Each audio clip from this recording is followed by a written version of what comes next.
I'm 35, female, single, and child-free by choice. I run a logistics software company that operates remotely with teams spread across the globe. I live alone, travel often, and answer to no one. I've never felt the urge to change that. Not for a man, not for a baby, not for anyone. But if you were to ask my extended family, you'd think I was some kind of unfinished project. My family is big, loud, and tangled like a never-ending group chat. Everyone's in everyone's business. And no matter the occasion, birthdays, reunions, funerals, it always comes back to babies. Who's pregnant, who's breastfeeding, who's got the best stroller. It's like a never-ending baby product commercial. At first, it was just a few awkward smiles and you'll understand when you're a mom comments. I let it go. But over time, it got worse. I started noticing a pattern. Every family event was an ambush. One year at Easter, someone asked if I'd frozen my eggs yet. At a baby shower, an aunt laughed that my uterus must have expired like old milk. I'd be pouring wine or passing deviled eggs while someone joked about my wasted maternal instincts. The jokes got bolder, the tone less playful. It wasn't teasing anymore, it was judgment dressed up as humor. And I haven't even gotten to the money part. I make good money, really good. Tech startup, smart investments, early hustle. It gave me freedom, but in my family, freedom made me suspect. The running theory seemed to be, if I wasn't spending on diapers, why wasn't I pouring my extra money into helping out their kids? To them, I wasn't living smart, I was living selfish. Last Thanksgiving, things hit a boiling point. We were all packed into my aunt's house, kids running around, turkey drying out in the oven, and my cousin Jenna, who's basically the unofficial family spokesperson, decided to make me her after dinner entertainment. She raised her glass and said, to the woman with perfect genes and no plans to use them, cheers to another year of handbags over heritage. Some people laughed, some looked uncomfortable. No one said a word in my defense, not even my parents. They just stared at their plates. A few months later, we had a big family reunion. Everyone was there. I brought a couple bottles of really good wine, nothing crazy, just something nice. As I set them down, my brother's wife leaned over and said, loud enough for the table to hear, well, we knew you'd never bring kids, but hey, at least you bring the booze. People chuckled again. That time I didn't fake a smile. I just walked away. After that, things got quiet. Group texts with my cousins stopped. I'd see people post photos from gatherings I wasn't invited to. Baby showers, BBQs, even funerals. One cousin posted about a family-only brunch. Every person in the photo was someone I'd grown up with. They hadn't even told me it was happening.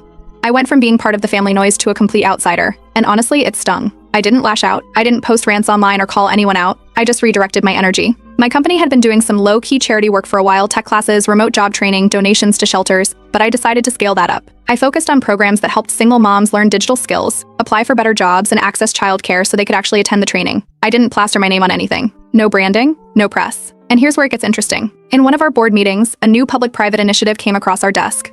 It offered tax incentives to companies that funded education and childcare programs in underserved areas. It was exactly the kind of policy that opens doors if you're creative. And I was in a very creative mood. I started running the numbers. Then I started asking questions. What if I could build something? Something that started small but could grow to support hundreds of families over time. What if it worked so well that even the people who mocked me ended up depending on it? And what if they never even knew it came from me? I didn't want applause. I wanted leverage. So I built it. Quietly, strategically. I funneled the funds through a third-party nonprofit. We offered after-school care, educational workshops, literacy programs, and job training. Every benefit came with a structure, attendance, progress reports, effort, no handouts, just opportunity. And then came the twist. Over the course of the first year, the program gained traction. Schools appreciated it. Parents gradually lined up. My relatives, those same ones who'd laughed at me over turkey and wine, started posting online about this amazing new foundation that had saved their sanity. Jenna's kid was in the after-school reading club. My brother's wife was attending a career readiness course. They had no idea I was behind it. They praised the donor at church potlucks. They gushed at school board meetings. They called the mystery funder an angel, all while still making their little comments when I showed up to birthdays or weddings. It was surreal. I didn't argue. I didn't correct anyone. I just smiled, nodded, and watched them build their lives on the backbone of my selfishness. It wasn't revenge. It was structure. The program took off faster than we expected. By the end of the first full year, over 1,200 families were enrolled. Parents signed up for after-school care, job training, financial literacy classes, and weekend upskilling workshops. Some schools even offered space for evening classes. We hired coordinators, built a rotating staff of tutors, and extended hours for working parents. Every week brought new applications. It was anonymous by design. My company funded everything, but through a third-party nonprofit that had no direct link back to me. Even the school boards didn't know who wrote the checks. They just knew the money showed up, the results were real, and the public reports looked good. We kept the entry bar clear but strict. If you wanted access to the benefits, you had to show that you were working or enrolled in an accredited course. That was non-negotiable. The idea wasn't to hand things out, it was to remove the blocks that kept people stuck. Pretty quickly, it reached people close to me. Jenna qualified because of her part-time admin job. So did my sister-in-law, who had just started an online graphic design course. They posted updates on Facebook almost daily. Photos of kids at the reading club, screenshots of their class certificates, videos from the free science fair kits we distributed. They called it a lifesaver. They didn't connect the dots. Not yet, at least. At the same time, in person, nothing changed. The jokes kept coming. Someone joked at a barbecue about me being allergic to commitment. Another time, Jenna made a toast at a baby shower and added, "Not all women are cut out for diapers and discipline. Some prefer spreadsheets."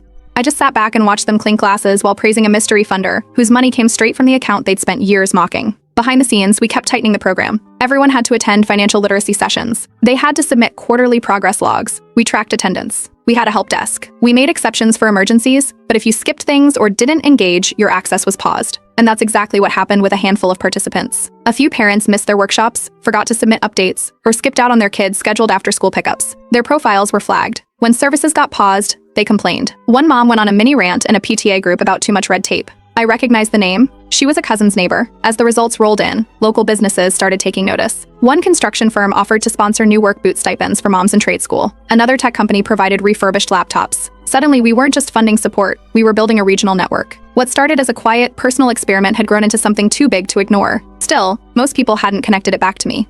Jenna once gave a loud, dramatic thank you speech at a parent potluck, praising the foundation for making daycare manageable for the first time in her life. That same night, she made a joke about me being the family lone wolf who brings wine instead of wisdom. I was 5 feet away. At a birthday dinner, one cousin leaned over and asked if I knew anyone on the inside. I told her I'd heard it was super competitive, then passed the mashed potatoes. That same cousin later sent me a LinkedIn request. The numbers told their own story. Standardized test scores at participating schools jumped. Parent employment rates ticked upward. Local businesses reported higher employee retention. The city's social services load lightened in our target zip codes. All of that, measured and tracked, month by month. I never had to explain anything. They were building their lives on a system I controlled without knowing they were playing on my chessboard. Then came the first glitch in the pattern. Jenna's husband applied for a tech skills course. It was a new addition to the program, basic coding and data entry training with job placement support. But he didn't finish the required digital literacy module and missed the submission deadline. His application got denied automatically. The rant that followed was loud and dramatic. He complained about elitist programs and systems rigged against real families. Jenna repeated it at a school fundraiser like it was gospel. No one realized the person who had set those exact rules was standing near the raffle table writing checks for next quarter's supplies. At a kid's birthday party, someone nudged me during cake cutting. Said something like, "Bet you feel like part of the parenting club now, huh?" I just smiled, grabbed a juice box, and walked over to the other side of the yard. There was no need to argue anymore. They depended on what I built. Whether they knew it or not didn't matter. They showed up. They followed the structure. They met the deadlines, all while still pretending I was just the child-free cousin with nothing to contribute. I let them keep pretending. After the first year, we expanded the program again. Summer science camps, weekend robotics clubs, and free school lunches got added to the mix. The applications doubled. We opened new slots, adjusted staffing, and shifted budgets to meet the demand. Some schools even built permanent weekend labs just to host our workshops. My brother's oldest kid signed up for the robotics program. The first time he came home with a 3D printed keychain and a basic circuit board, my brother went on a whole speech about how grateful he was to whoever is behind this genius thing. He posted a photo with a caption thanking the foundation for filling in the gaps that parents can't always manage. Still no idea where the money came from. Around that time, a few of my cousins started getting louder with their praise. They said the foundation had saved their sanity and helped them keep food on the table. One even suggested we should find out who the donor was so they could be nominated for a community leadership award. That same cousin once told me I was the most self-centered person she'd ever met. Meanwhile, more relatives tried to apply, and not all of them qualified. One aunt was denied access to the daycare support because her adult daughter, who lived with her, wasn't working or enrolled in school. Another cousin got rejected from a coding program for failing to complete the entry modules. They both called the system rigged and classist. One cousin, halfway through a wine glass, asked me if I had anything to do with the foundation. Half joking, half curious. I laughed it off and changed the subject. I kept a strict distance in public. No interviews, no press, no branded materials linking it to my company. On paper, I was just another business leader who donated when asked. Behind the scenes, I attended every strategy meeting, approved every new program, and reviewed every funding cycle. I even pitched a transportation stipend initiative at a school board session to cover bus fare and gas cards for parents attending evening classes. Jenna, now proudly part of the parent advisory group, called it the most thoughtful addition yet. She suggested naming the grant after the foundation's initials. She didn't realize the initials matched my company's legal abbreviation, though others had started to suspect. That month, I got a sealed envelope from a local nonprofit partner. Inside was a letter thanking the anonymous donor for transformational generosity. No name, no return address. I never opened it. I tossed it in my desk drawer and moved on. Jenna still hadn't figured it out. At a family dinner, someone asked if I could babysit last minute. I declined. Jenna muttered that I was still immature. I replied, without looking up, that I already supported enough kids. The room went quiet. For the first time in years, she didn't have a snarky response. Later that week, a cousin messaged me in a panic. She'd missed her financial literacy workshop deadline and lost her access to the childcare program. She wanted to know if I had a connection, someone I could call to fix it. I told her I didn't have that kind of pull and wished her luck. She left me on read. None of them needed to know. Their day-to-day lives ran smoother because of the structure I built. The systems they leaned on were mine. The policies that disqualified them when they slacked were also mine. Their dependence wasn't the point. Their respect wasn't the goal. The goal was function. They could complain, praise, joke, or pretend. None of it changed the facts. They lived inside the framework I created, followed rules I set, and showed up to programs I funded. Whether they knew it or not, I was already in the middle of everything they once told me I'd never understand. and I didn't have to raise a child to get there. At a school fundraiser, one of the volunteers handed out printed sponsor brochures with a list of contributors on the back. My company's logo was front and center. I hadn't planned it. It must have been added by the admin team before I caught it. A few relatives were there, including my cousin Brandon, who held the brochure long enough to notice. He flipped it, raised an eyebrow, and asked if it was just a coincidence. I said we supported education across the board and moved on. The next week, the energy shifted. A cousin who hadn't texted me in 3 years dropped off leftover casserole, just because. An aunt invited me to a Sunday dinner she used to forget to include me in. Even Jenna, who once claimed I'd probably die alone in a condo with a dog, started tagging me in school fundraiser posts and looping me into email chains about bake sales and committee votes. It felt too neat, too timed to be a coincidence. I showed up to one PTA meeting out of curiosity. People greeted me like I'd been there the whole time. Jenna introduced me like we were old planning buddies. Another cousin pulled out a chair for me. It was polite, too polite. I smiled when needed, clapped at the announcements, and left before the cookies were passed around. I didn't react. I didn't confront anyone. I just kept everything where it belonged, quiet and professional. My mother brought up a school newsletter later that week. It had a blurb about my company sponsoring STEM kits for underserved students. She held the page for a moment, then set it down. Didn't say much, but the look lingered longer than the words did. More invitations followed. Teacher appreciation luncheons, field trip planning, online surveys about curriculum changes. I kept declining, but the emails kept coming. At one point, someone from a local committee added me to a group chat meant for parents. I left without saying a word. At a community gala, a school principal went on stage and publicly thanked my firm for transforming access to education through bold, anonymous action. Jenna was in the crowd, seated 2 tables away. She didn't speak to me all night. The next morning, the family group chat buzzed with vague messages. Someone asked who really funded that amazing program. Another cousin posted a thinking face emoji. No one said my name, but the shift was obvious. The guessing had started. That same month, we launched a rental assistance grant tied to program participation. Parents who were enrolled in classes or had kids in our after-school care could apply for emergency housing support. Within a week, nearly half the people in our extended network had applied or passed the info along. One of my cousins called the program a lifesaver in a comment thread. Another tagged a friend and said, "Whoever runs this deserves an award." Nobody asked me directly, but suddenly the tone in group chats changed. I wasn't the selfish one anymore. I was the successful one. No apologies, just a rewrite. Behind the scenes, we tightened everything. Missed too many sessions? Suspension. Failed to log attendance? Temporary removal. It wasn't punishment, it was consistency. But it didn't go unnoticed. My brother's wife missed 2 reporting deadlines in a row. Her access got paused. She complained to my mom about how unfair it was. My mom repeated it during lunch. I didn't respond. I didn't need to. Everything was out in the open now, without being said. They still couldn't admit it, but their actions showed it. They wanted the help. They just didn't want to admit who it came from. They weren't looking for a relationship. They were looking for relief, and I had become the system behind it. No one needed to say thank you. They already followed my rules. A regional funding shift forced us to pause one of the Saturday learning labs. It was a temporary suspension, but the reaction came fast. Emails flooded in within hours. Parents asked why their kids couldn't attend. Some demanded answers from school coordinators. One of them was Jenna. Her child had been in the robotics group at that exact site. She took to her social media and posted a half rant about mysterious funding cuts and favorites being played. She didn't name names, but the message was clear to anyone paying attention. A few mutuals reshared it. One cousin tagged me in the comments, then quickly untagged me again. Later that week, my aunt called. Jenna was furious. She asked if I had any contacts or could pull some strings to get the lab reopened early. I told her I wasn't involved in operations or politics. She didn't push further. I didn't make a call. I didn't send an email. I let the system work. 2 months later, the lab reopened, but with new thresholds. Families had to meet updated benchmarks to re-enroll. Jenna's household no longer qualified. Another post followed. She complained about how people with money build systems just to watch others squirm under them. Again, no names, but everyone in our circle knew who she meant. That month, a cousin got married. There was a baby shower attached to the event. I didn't get an invite. Later, I found out Jenna had been part of the planning committee. No one confronted me directly, but people talked. Someone apologized in passing. I just kept my calendar open and stayed home. At that point, most of the family had figured it out. They weren't dumb. The signs were all there, the logos, the speeches, the sudden shift in how people treated me. But no one ever asked outright. To acknowledge it meant admitting just how much they relied on me. One cousin did send a card. It had no return address and no signature. Just a simple thank you written in blue ink. I kept it in a drawer. Around that time, I pushed another program update. We added quarterly check-ins, stricter attendance logs, and a new performance rubric for continued eligibility. The casual participants started slipping off. A few called it too corporate. Others said it wasn't family-friendly anymore. The truth? They couldn't meet the standards. And they weren't used to being held accountable by someone they didn't respect.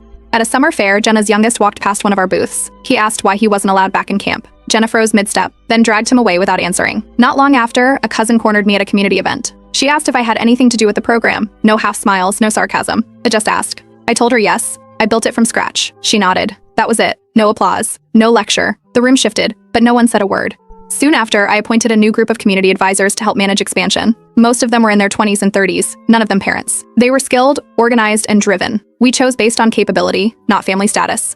Then came the final blow. At a PTA meeting, Jenna waited until the crowd cleared, then walked straight up to me. She accused me of building the system just to control people like her. I told her she once called me selfish. I built this as proof she was right. Then I left. No one followed. The foundation released its annual report, and for the first time, my name was listed as the founder and major contributor. No more initials, no vague language, no hiding behind layers of admin, just black and white proof. The guessing games ended that day. Within 24 hours, the family group chat split in two. A few cousins sent congratulatory texts. An aunt shared the link to the report on Facebook and tagged me with clapping emojis. Others went quiet. One uncle quietly left the group. A couple of cousins unfollowed me. No drama, just digital exits. The divide was clear now, those who could accept it and those who couldn't. A few weeks later, during a town council session, Jenna stood up during the public comment section. She gave a short speech criticizing the program, called it selective, elitist, and out of touch with real families. She didn't use my name. She didn't have to. People in the room glanced in my direction when she spoke. I just sat in the back, took notes, and left when the session ended. I didn't respond. I redirected. That month, we launched a new round of microgrants, $1,000 stipends for parents retraining in tech, trades, or admin work. Jenna's husband had just been laid off. He applied, barely cleared the requirements. The grant was approved within 48 hours. No one flagged it. No one blocked it. It went through like any other. They never thanked me. They didn't mention it at events. But every time I attended a meeting or fundraiser, they were there, close enough to hear me speak, far enough not to speak first. It was like I'd become background, quietly powerful, unspoken, but always present. Then came the letter. A single mom who had been part of our early digital literacy class sent a handwritten note. She'd used the program to leave a controlling relationship, finish her community college degree, and open her own home-based business. Her daughter had enrolled in our coding camp the same summer Jenna's kid was denied a spot. The letter had no asks, just thanks. That was the kind of outcome we kept building for. I doubled down after that. We hired 5 new full-time coordinators. None were related to me. All came from nonprofit or education backgrounds. I made it a point to keep the mission clean, no favors, no shortcuts. Our board meetings stayed focused on outcomes. No one cared who was or wasn't attending family brunches anymore. Outside the family bubble, my name started carrying weight. I got invited to sit on local education panels, city-led accelerator programs, and strategic grant boards. What started as a quiet response to being mocked was now shaping regional policy. One panel moderator introduced me as a leader in educational equity infrastructure. My inbox started filling with collaboration requests. The family, meanwhile, receded. No more casual texts. No shared memes. No invites for Thanksgiving. But this time, it didn't feel like rejection. It felt like retreat. They likely knew now, and they didn't know how to behave around someone who had gone from black sheep to architect. At a cousin's wedding, the MEMC listed community supporters during the reception.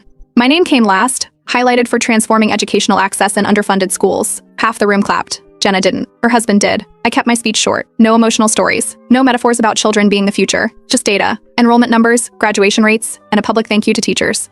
Jenna left before dessert, quietly with her coat over her arm and her eyes on the floor. That was the last time I saw her in person. I didn't make any announcements. I didn't gloat. I didn't even watch her leave. I just finished my drink, signed a few thank you cards, and packed up the program flyers we'd placed near the entrance. They used to treat me like a glitch in the system. Now I was the system, and the ones who resented me had no choice but to live under the very rules they spent years mocking. I didn't build this to prove a point. I built it because I knew they never would. 5 years later, the fund supports over 9,000 families across 4 counties. It's no longer a pilot or a side project, it's part of the region's infrastructure now. School boards, nonprofits, and local businesses include it in their planning. The city's annual education report references our data alongside public services. We've added transportation stipends for night school parents, hardware grants for low-income students, and transitional housing for single parents finishing degrees. Every rollout is tied to measurable goals: attendance, graduation, employment. Nothing's open-ended. Everything's built to last. I bought a second property last year. It's now a co-working and childcare hub specifically for working mothers. The waiting list is 6 months long. We have legal clinics in the conference room, toddler art programs in the play area, and job interviews happening in soundproof pods upstairs. People come from 2 cities over just to apply. I don't show up to family events anymore. No one says I can't come, but my name isn't on invite lists either. Word gets passed around. There's a quiet understanding.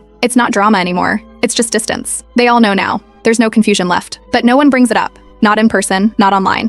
The silence is the closest thing to acknowledgement they've offered. Jenna doesn't talk to me. We cross paths at school board meetings sometimes. She nods at the mayor, shakes hands with the other parents, then skips over me like I'm a chair. She fills out surveys about the grant programs. She uses the rideshare reimbursements, but we don't speak. That works fine. One of the first students we ever funded, 17 years old back then, is now in charge of a regional grant program. She runs a $2 million microgrant portfolio and sits on 2 advisory councils. Last quarter, her performance reviews were the highest on record. She's 22. Some of her coworkers are twice her age and still follow her lead. My company got a Civic Innovation Prize. I didn't attend the ceremony. I sent my operations director in my place and used the award announcement to pitch a new donor circle. We raised $300,000 in under 48 hours. A few months back, my brother's wife lost her part-time retail job. She applied for an upskilling stipend to finish her bookkeeping certification. She qualified. Her application went through like anyone else's. I didn't touch the file. No one flagged it. The system didn't care about her last name, and that was the point. My father, during a quiet morning coffee, told me I hadn't done what they expected, but I'd done what was needed. That was all he said. That was enough. Publicly, I'm a civic leader now. Privately, I'm the relative who proves you don't have to be a mom to build something that raises people up. At one university, a small business accelerator bears my company's name. The mural by the door says, "Impact over inheritance." A little girl from our first coding camp sent a letter. She drew a bridge and wrote, "You helped my mom walk across." That's the legacy. Not the one they wanted, but the one that works.